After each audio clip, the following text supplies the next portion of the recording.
नमस्कार, मनी गुरु की इस खास पेशकश में आप सभी का स्वागत है। मैं हूं स्वाति रायना। सरकारी आंकड़ों के मुताबिक बैंकों में करीब 42,000 करोड़ रुपए के अनक्लेम डिपॉजिट पड़े हुए हैं, जिनका कोई वारिस नहीं है और ये वसीयत प्लानिंग की जरूरत को दर्शाता है। आज हम आपको बताएंगे वसीयत प्लानिंग क्यों करें, क्या है वसीयत बनाने का सही तरीका, वसीयत अगर नहीं हो तो उस स्थिति में संपत्ति को सही हाथों तक पहुंचाने का तरीका क्या है। इसी की बारीकियों पर आज रहेगी चर्चा। हमारे साथ दो खास एक्सपर्ट्स हैं, उनका परिचय करा देते हैं। चिराग मुनि, एग्जीक्यूटिव डायरेक्टर आनंद राठी वेल्थ, इनसे हम बातचीत करेंगे और साथ ही हमारे साथ नेहा पाठक भी होंगी, ये हेड हैं estate planning Motilal Oswal wealth से। बहुत स्वागत करते हैं। चिराग, सबसे पहले आपसे समझना हम चाहते हैं, वसीयत planning, estate planning, will planning, basically जो आपकी संपत्ति है उसको सही हाथों तक पहुंचाने की एक कानूनी प्रक्रिया इसको माना जाता है। अगर हम बहुत ही सिंपल भाषा में, आसान से लैंग्वेज में समझें कि वसीयत प्लानिंग क्या होती है, क्या क्या इसमें आप अपने जो वारिस है या नॉमिनी उनको पास ऑन करते हैं, तो इसको कैसे समझे, सिंपल डेफिनेशन क्या रहेगी इसकी? धन्यवाद स्वाति जी। पहली बात तो जैसे आपने कहा, ये एस्टेट प्लानिंग जो होता है बहुत ही इम्पोर्टेंट स्टेप है। फाइनेंशियल प्लानिंग का ही स्टेप है, बहुत ही क्रूशियल स्टेप है। जो आप किस तरह से आपकी जो पूरी जमा पूंजी है आप किस तरह पास ऑन करना चाहते हैं अपने नेक्स्ट जनरेशन को।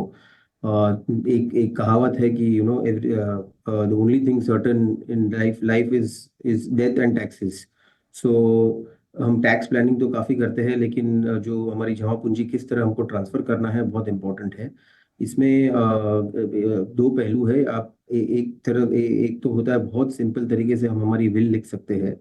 एंड अगर एक बार हमने विल लिख ली तो उसमें हमारी जस्ट सिर्फ डिज़ायर लिखनी है कि हम किसको देना चाहते हैं और कितना देना चाहते हैं और कैसे देना चाहते हैं। I think that's a simple will. आपको एक आफ्टर योर लाइफ टाइम जो एग्जीक्यूट हो सकता है, या अगर आपको ड्यूरिंग या लाइफ टाइम भी प्लान करना होता है उसकी भी एक जरिया होता है जिसको बोलते हैं प्राइवेट फैमिली ट्रस्ट, जो हम बना सकते हैं। बट जो सबसे सिंपल फैशन जो है वो विल होता है।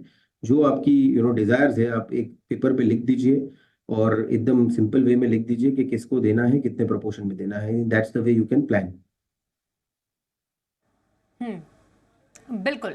तो वसीयत प्लानिंग बेसिकली सही हकदार तक आपकी संपत्ति पहुंचाना होता है। नेहा पाठक भी हमारे साथ है, उनसे और बारीकियां समझते हैं। नेहा, जब हम एस्टेट प्लानिंग, वसीयत प्लानिंग की बात करते हैं तो इंडियन कॉन्टेक्स्ट में कितना पॉपुलर है ये? हम यूजुअली इस पर तो बहुत फोकस करते हैं कि आपको वेल्थ कैसे क्रिएट करनी है, पर इस वेल्थ का आगे जाके रखवाला कौन होगा? क्या हम वाकई इसको लेकर सीरियस हैं? जो डेटा है वो क्या कहते हैं? सबसे पहले थैंक यू वेरी मच आपके शो में मुझे बुलाने के लिए। So I would want to start, मैं आपको कुछ स्टैटिस्टिक्स देना चाहती हूँ कि इंडिया में अगर हम देखें तो 66% जो सिविल केसेस हैं वो भूमि या संपत्ति विवादों संबंधित है। दूसरा ये रहेगा कि आरबीआई ने एक रिपोर्ट निकाला था, 42,000 करोड़ बैंक डिपॉजिट्स अनक्लेम्ड हैं और पिछले साल ये 28% बढ़ गए थे। इंश्योरेंस में यही आंकड़ा कुछ 20-22 हजार करोड़ का है। सो हम अनुमान लगा सकते हैं कि एस्टेट प्लानिंग की स्पष्ट कमी है हमारे देश में।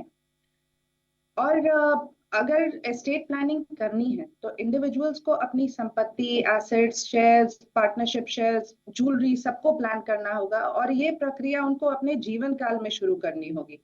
और ये प्रक्रिया, जैसे कि मेरे दोस्त ने बोला, कि ये प्रक्रिया काफी तरीके से किया जा सकता है। विल से कर सकते हैं, प्राइवेट फैमिली ट्रस्ट से कर सकते हैं, कुछ लोग ये HUF और नॉमिनेशन से भी करते हैं, और कुछ लोग इसको पार्टनरशिप या कंपनी से भी करते हैं। तो ये बहुत इम्पोर्टेंट एस्पेक्ट है जो कि सब लोगों को करना चाहिए, मगर बहुत कम लोग एक्चुअली इसको अपनी जिंदगी में लागू करते हैं।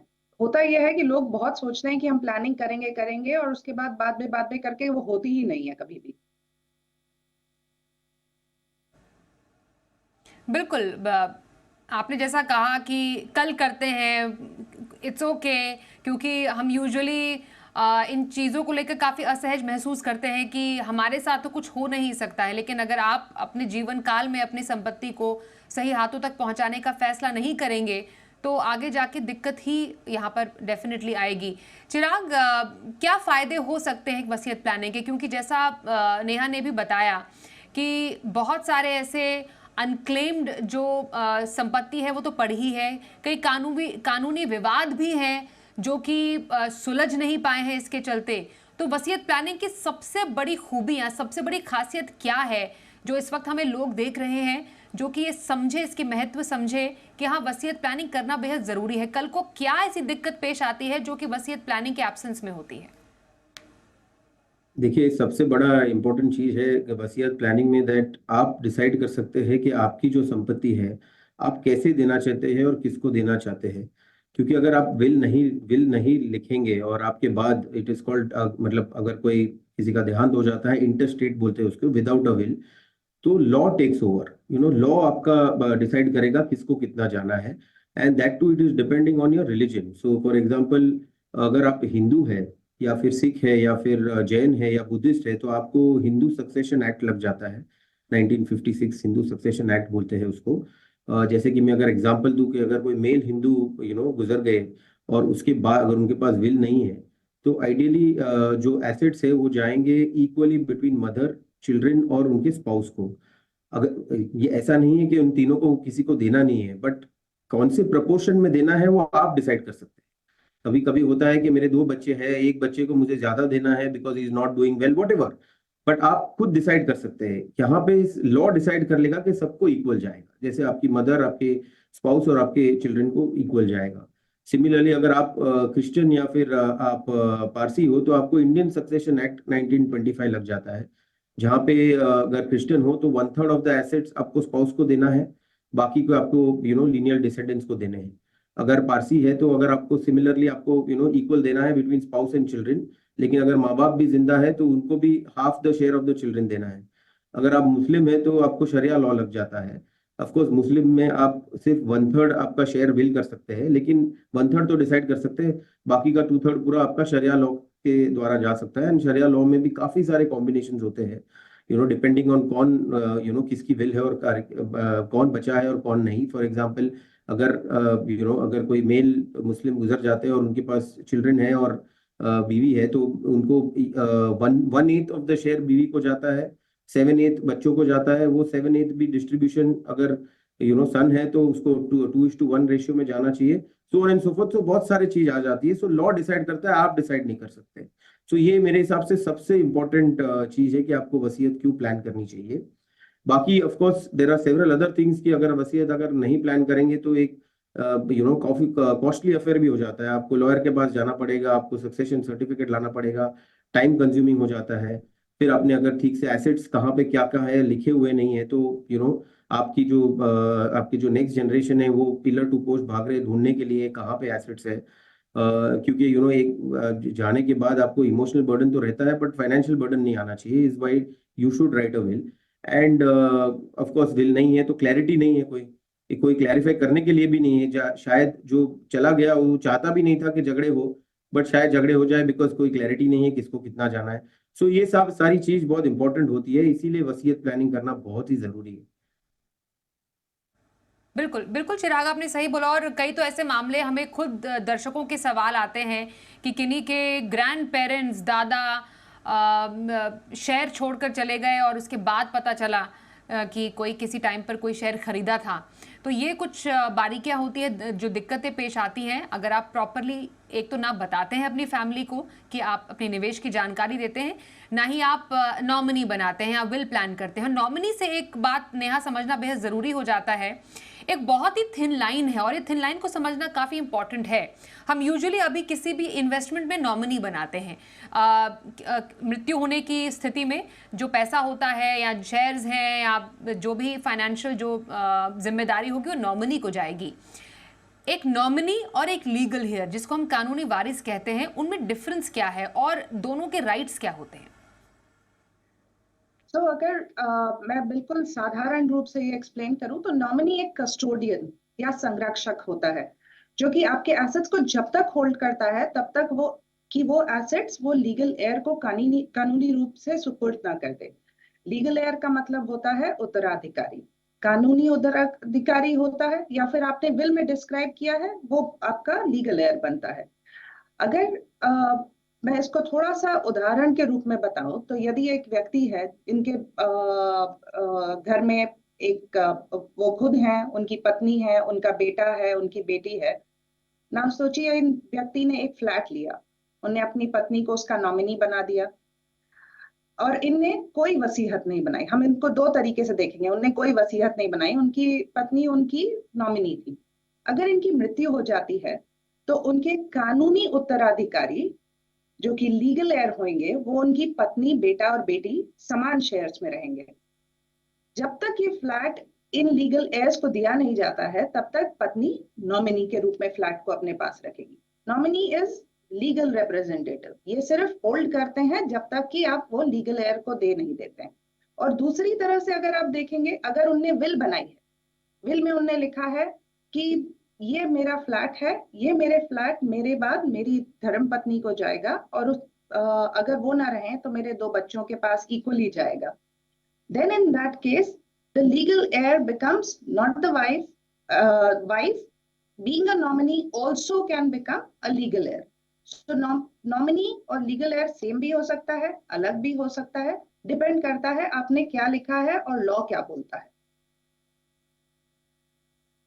ओके, तो ये नॉमिनी और लीगल हेयर, कानूनी वारिस की कुछ बहुत ही छोटी बारीकियां हैं पर ज़रूरी बारीकियां हैं जो नेहा ने बताई। एक ब्रेक के लिए रुकेंगे क्योंकि ब्रेक के बाद समझना ज़रूरी है कि जब आप वसीयत बनाने जाते हैं तो आपको किन बातों का ध्यान रखना चाहिए, गवाह कितने इम्पोर्टेंट होते हैं, टू डू जो होता है वसीयत वो क्या रहनी चाहिए, क्या वसीयत को भी चैलेंज किया जा सकता है। चिराग, एक बहुत ही आसान सा सवाल है जो कि अभी दर्शक हमसे जानना चाहते हैं, क्या वसीयत बनाने की कोई उम्र है? हम यूजुअली कहते हैं कि जो उम्र दराज लोग हैं उनको कहा जाता है चलो अब तो विल बना दो। मतलब ये सुनने में बहुत ही अजीब सा स्टेटमेंट लगता है, पर वसीयत बनाने का सही जो टाइम है वो क्या होना चाहिए? देखिए, उसकी वसीयत बनाने की कोई टाइम नहीं होता है। एज लॉन्ग एज आपके नाम पे कोई भी संपत्ति है तो आप अपना विल बना सकते हैं। इंडिया में एक थोड़ा टैबू हो जाता है, किसी को बोले कि आप विल बनाइए तो वो बोलते हैं अभी तो मेरी उम्र ही क्या हुई है, या फिर मैं अगर बात करूंगा तो इनसिक्योरिटी पैदा हो जाएगी फैमिली में, या तो मुझे विल की ज़रूरत ही नहीं है बिकॉज मेरे सब बच्चे सब ठीक ठाक है, सब कॉर्डियल है। लेकिन जैसे मैंने बताया कि अगर अगर आपकी विल नहीं होगी क्लियरली तो काफ़ी सारे दिक्कत आ सकती है। इसीलिए विल बनाना बहुत ज़रूरी है। और उम्र का कोई इसमें इशू नहीं है। एज लॉन्ग एज आपके नाम पे संपत्ति है आप अपना विल बना सकते हैं।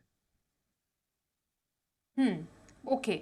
नेहा, एक बात बताइए, जब वसीयत बनाई जाती है तो उस दौरान जो विटनेस होता है उसकी इम्पोर्टेंस क्या है, किसको विटनेस रखना चाहिए? और सबसे इम्पोर्टेंट, जब आपने एक बार वसीयत बना दी, क्या उसको बाद में बदला भी जा सकता है? एक बार आपने डिसाइड किया कि किसी एक पर्टिकुलर पर्सन को संपत्ति जानी चाहिए, कल को आप डिसाइड करते हैं नहीं मुझे किसी और को ऐड करना है या उसको नहीं देना किसी और को देना है, तो वसीयत को कितनी बार बदला जा सकता है? तो गवाह की इंपॉर्टेंस और कितनी बार बदलाव संभव है? ओके, जब हम लोग वसीयत की बात करते हैं तो हर हिंदू व्यक्ति अपनी वसीयत बना सकता है। हर व्यक्ति जिसके पास संपत्ति हो वो वसीयत बना सकता है। उनको सिर्फ 18 वर्ष की उम्र से ऊपर होना होगा, साउंड माइंड का होना चाहिए और जो लीगल कॉन्ट्रैक्ट साइन कर रहे हैं उस तरह का होना चाहिए।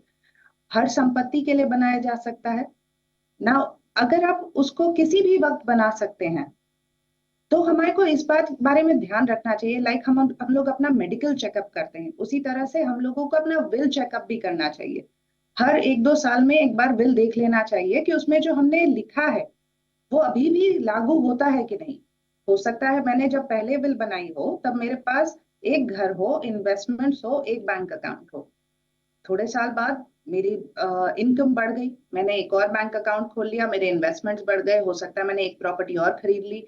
ओवर द टाइम लोगों के बच्चे भी हो जाते हैं, ग्रैंड चिल्ड्रन भी हो जाते हैं। उन लोगों को ये चीजें ध्यान में रखते हुए विल को चेंज करना चाहिए। नाउ विल को चेंज करने के मल्टीपल तरीके होते हैं। एक होता है आप एक कोडिसिल बना लीजिए, ये होता है एक एडिशन टू अ विल। तो आपने वसीयत बनाई है, उसके ऊपर आप एक लिख रहे हो चेंज, कि हमने ये चेंज किया है, और उस चेंज को आप उस कोडिसिल में डाल दीजिए। जो पर्सन विल लिखता है वही कोडिसिल लिखता है। उस कोडिसिल को भी उस व्यक्ति को साइन करना बहुत जरूरी है। उसके साथ दो या दो से ज्यादा विटनेसेस को साइन करना बहुत जरूरी है। ये witness, as you asked me, कि विटनेस का क्या इंपॉर्टेंस है। ना विटनेस का ये इंपॉर्टेंस रहता है, ये होते हैं साक्षी। ये बताते हैं कि हमने इस इंसान ने जिनने विल लिखी है उनको साइन करते हुए देखा है, इसी विल पे साइन करते हुए देखा है। सो अगर कल को ये विल को चैलेंज किया जाता है तो यही लोग हैं जो जाकर कोर्ट में एफिडेविट देंगे या गवाही देंगे कि ये हमने साइन की थी और हमने इन व्यक्ति को साइन करते हुए देखा था। तो ये बहुत महत्वपूर्ण है कि 2 विटनेसेस कम से कम साइन करने चाहिए, 2 या 2 से अधिक भी कर सकते हैं। ओके, तो गवाह की इम्पोर्टेंस बहुत ज़्यादा है। एक बात बताइए चिराग, रजिस्ट्रेशन कितना इम्पोर्टेंट है वसीयत का? एक बार वसीयत बना दी, क्या उसको रजिस्टर करना ज़रूरी है, या अगर नहीं भी किया जाए तो वो भी एक्सेप्टेबल है? देखिए, बाय लॉ रजिस्ट्रेशन कंपल्सरी नहीं है, बट हम रेकमेंड करते हैं कि रजिस्ट्रेशन करना चाहिए, ताकि आपका एक ठीक से रिकॉर्ड रहे रजिस्ट्रार ऑफिस में। आपकी ऑथेंटिसिटी जो होती है विल की, वो डॉक्यूमेंट एकदम लीगल हो जाता है, आपके कॉन्टेस्ट होने के चांस कम हो जाते हैं। तो इसीलिए रजिस्टर कराना बेटर होगा। आजकल रजिस्ट्रेशन कॉस्ट भी इतना नहीं होता है, डिपेंड्स आप कौन से सिटी में कहाँ पे हो, तो 2-4 हज़ार रुपए में आपका रजिस्ट्रेशन भी हो जाता है। तो एक रजिस्टर्ड विल रखना बेटर है, बट बाय लॉ आप कोई भी पेपर पे भी लिख सकते हैं और वो एक्सेप्टेबल विल है, एज लॉन्ग एज कोई प्रूव कर सके ये फाइनल विल था वो। ओके, जब नेहा वसीयत में हम जब संपत्ति का बंटवारा करते हैं, हम कई बार ऐसे नॉमिनीज या लीगल हेयर का जिक्र करते हैं जो कि अभी बालिग नहीं हुए हैं, 18 साल से कम उम्र के हैं। ऐसे केसेस में मानिए जिन्होंने वसीयत बनाई है वो अगर नहीं रहते हैं और उनकी संपत्ति एक नाबालिग को जानी है, तो उस केस में क्या सिनारियो बनता है? क्योंकि वो तो अभी मैच्योर नहीं हुए हैं, 18 साल के नहीं, वयस्क नहीं हुए हैं, तो तब गार्जियन कौन होगा, क्या वो भी मेंशन करना पड़ता है? तब तक कौन रखवाली करेगा वसीयत की? इसके बारे में जानकारी देना बहुत जरूरी है। सो क्या होता है, कई बार बालिग होने की एज 18 साल की होती है, मगर कई बार लोग बोलते हैं कि हो सकता है 18 साल का बच्चा पैसे इस तरह से नहीं संभाल सके जिस तरह से संभालना चाहिए। सो वो लोग लिखते हैं कि बच्चे को 24 साल या 26 साल की उम्र में ये पैसा मिलेगा, तब तक एक गार्डियन अपॉइंट करते हैं। अब ये गार्डियन, अगर हम नाम नहीं लिखे तो नेचुरल गार्डियन बन जाते हैं, तो बच्चा होएगा तो उसके माँ बाप नेचुरल गार्डियन होते हैं। अगर हम चाहते हैं कि नेचुरल गार्डियन को हम नहीं इसमें स्पेसिफाई करें, तो हम किसी का नाम मेंशन कर सकते हैं जिसको हम ट्रस्ट करते हैं, जिसपे हमें विश्वास है कि वो हमारी संपत्ति को अच्छे से रखेगा, और फिर इस बच्चे को 24 या 26 या जो भी उम्र का होगा तब उसको ये पैसे उनको दिए जाएंगे। So natural guardian and legal guardian, these are the 2 aspects. इसको हमारे को अपने दिमाग में रखना चाहिए और ये चीज मेंशन करनी चाहिए। अगर हम बोल रहे हैं कि हम किसी नाबालिग को पैसे दे रहे हैं या कम उम्र वाले बच्चे को पैसा दे रहे हैं, even for special needs child, कुछ लोग रहते हैं जो कि अपना एसेट खुद नहीं संभाल सकते हैं, उनके लिए भी हमारे को विल में गार्डियन बिल्कुल कंपल्सरीली मेंशन करना चाहिए। ओके। और जब हम एस्टेट प्लानिंग की बात करते हैं चिराग, डेफिनेटली बात होती है कि जब आपको अपने एसेट्स को ट्रांसफर करना है अपने सही हाथों में अपने उत्तराधिकारी को, एक विल प्लानिंग हो गई, और भी कौन से तरीके हैं जिसके जरिए अपनी संपत्ति को ट्रांसफर किया जा सकता है लीगल तरीके से? एक बात तो है कि हमको, और एक याद रखना है कि हमको एग्जीक्यूटर का नाम मेंशन करना है विल में, क्योंकि जो अल्टीमेटली आपके बाद जो एग्जीक्यूट कौन करेगा, ये विल कैसे ट्रांसफर करेगा, क्या होगा, वो बहुत इंपॉर्टेंट व्यक्ति हो जाता है। तो वो भी एक ट्रस्टवर्दी पर्सन होना चाहिए कि आपने एग्जीक्यूटर का नाम लिखे। आप बेनिफिशियरी को भी एग्जीक्यूटिव बना सकते हो, बट वो आपकी इच्छा है कि आप किसको एग्जीक्यूटर बनाए, दैट इज वन। दूसरे तरीके तो जैसे नेहा ने कहा कि आप नॉमिनेशन कर सकते हो, but nomination is a custodian. फिर आपको अगर विदाउट अ विल आपको जाके सक्सेशन सर्टिफिकेट लाना पड़ेगा कोर्ट से। सक्सेशन सर्टिफिकेट जब आपके पास सिर्फ मूवेबल प्रॉपर्टी होती है तो आप सक्सेशन सर्टिफिकेट के लिए अप्लाई कर सकते हो, या आपके पास दोनों है, इमूवेबल और मूवेबल, तो आपको लेटर ऑफ एडमिनिस्ट्रेशन अप्लाई करना पड़ता है कोर्ट में। एंड वंस कोर्ट आपको गो अहेड देता है इज व्हेन आप एग्जीक्यूट करके आप ट्रांसफर पूरे एसेट्स कर सकते हैं। So these are the ways. अगर आपके पास विल नहीं है तो these are the ways you have to do, but will is the most easiest way of transferring your assets. And during your lifetime, मैंने जैसे कहा कि आपको एक प्राइवेट फैमिली ट्रस्ट होता है जिसके द्वारा आप ट्रांसफर कर सकते हो अपने बेनिफिशियरी को, जहाँ पे आप 2 ट्रस्टी ट्रस्टी हो सकता है ट्रस्ट में, और आप ऑलरेडी शेयर एक डिफाइन करते हो कि ये ट्रस्ट बंद होने के टाइम पे क्या शेयर में जाएगा, जो बेनिफिशियरीज है आपके चिल्ड्रन या फिर आपके स्पाउस, डिपेंडिंग ऑन ट्रस्ट का जो स्ट्रक्चर होता है। तो ये तरीके हैं legal way of transferring your assets. बिल्कुल। तो कई तरीके हैं जिसके जरिए आप अपनी संपत्ति को सही हाथों में पहुंचा सकते हैं, पर वसीयत प्लानिंग बहुत ज्यादा जरूरी है जिसका ध्यान रखने की आपको जरूरत है। कई ऐसी बारीकियां हैं जो आज हमने अपने इस कार्यक्रम में जानी है, लेकिन कई ऐसी बारीकियां, कई ऐसे सवाल आपके मन में भी होंगे। आप भी अगर जानना चाहते हैं इन सवालों का जवाब, तो टीवी पर दिए गए हमारे जो कॉन्टैक्ट नंबर है, हमारी ईमेल आईडी पर अपना सवाल भेज सकते हैं। एस्टेट प्लानिंग से या वसीयत प्लानिंग से जुड़ा हुआ अपने एक्सपर्ट से हम आपके तमाम सवालों के जवाब फिर से जानेंगे। पर आज के इस कार्यक्रम में हमारे साथ इस चर्चा में शामिल होने के लिए नेहा पाठक और चिराग मुनि, आप दोनों का बहुत धन्यवाद हम करते हैं। मनी गुरु में बस इतना ही, रुकते एक ब्रेक के लिए, पर खबरें जारी रहेंगी। देखते रहिए जी बिजनेस।